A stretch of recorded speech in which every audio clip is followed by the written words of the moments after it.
আজ দুপুরে কুড়িগ্রাম সদর উপজেলার ঘোগাদহ বাজারে এলাকাবাসী, আওয়ামী লীগ, ছাত্রলীগ, যুবলীগ এছাড়াও এলাকার শত শত মানুষ করোনা ভাইরাস মোকাবেলায় সরকারের দেয়া খাদ্যশস্য বিতরণে জামাত বিএনপি সমর্থনকারী মেম্বাররা প্রকৃত দরিদ্রের তালিকা না দেয়ায় তাদের বিরুদ্ধে মানববন্ধন করেছে। মানববন্ধনে বক্তারা মেম্বারদের বিভিন্ন অনিয়ম তুলে ধরে সরকারি বিধিনিষেধ মেনে ত্রাণ বিতরণ করার আহ্বান জানান।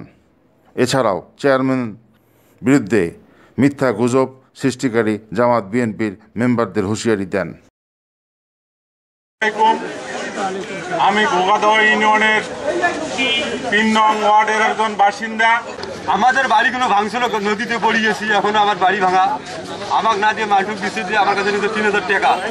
৩,০০০ টাকা নেওয়ার পর আবার তারপরে আমাকে অনুমতি দেখালো কি বলে একটা নাম আসছে, ৩,০০০ টাকা একটা নাম আসতেছে।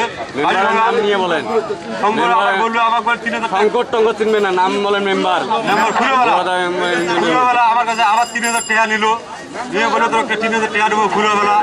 সেখান থেকে একটা নাম দিল আবার খুলেবেলা। দেওয়ার পর আবার আমার কাছে ওখান থেকে খুলেবেলা যেদিন টাকা দিল পরিষদের মাধ্যমে, চেয়ারম্যানের মাধ্যমে 3,০০০ টাকা দিল। আবার দেওয়ার ওখান থেকে আবার আমার কাছে ১৫০০ টাকা খুলেবেলা আমার ওখান থেকে আবার ১৫০০ টাকা নিয়ে নিল। ওনার দিকে দেখেন, দেখে বলেন ১৫০০ টাকা আবার ওখানে আবার নিয়ে নিল পরিষদের মাধ্যমে। এই অত্র ইউনিয়নের কিছু কুচক্রী মহল মেম্বারেরা, আমি ৭ নম্বর ওয়ার্ডের ইউপি সদস্য, তা আমার মনে করেন এই ঘোগাদহ ৪ নং ঘোগাদহ ইউনিয়ন পরিষদের যে মেম্বারেরা আমরা যে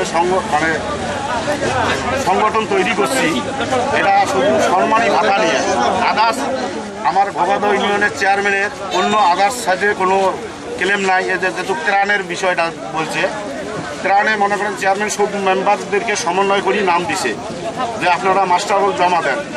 অন্য মানে যেমন ১, ২, ৩ নম্বর ওয়ার্ড এবং ৫ নম্বর ওয়ার্ডের এই যাবৎ পর্যন্ত মাস্টার রোল জমা পড়ে নাই। আমরা মনে করেন ৭ নম্বর ওয়ার্ডের মাস্টার রোল জমা দিছি। আমার ৭ নম্বর ওয়ার্ডে মাল বিতরণ হয়ে গেছে। আর আমরা শুধু চেয়ারম্যানের সাথে যে কথা বলার জন্যে মনে করেন আমার সম্মানী ভাতার জন্যে, অন্য কোনো তার সাথে আমার মনে করেন কোনো দ্বিধাদ্বন্দ্ব নাই এবং কোনো মেম্বারের দ্বিধাদ্বন্দ্ব। প্রত্যেকটা অসহায় দুস্থ মানুষদের কাছে টাকা নিয়েছেন।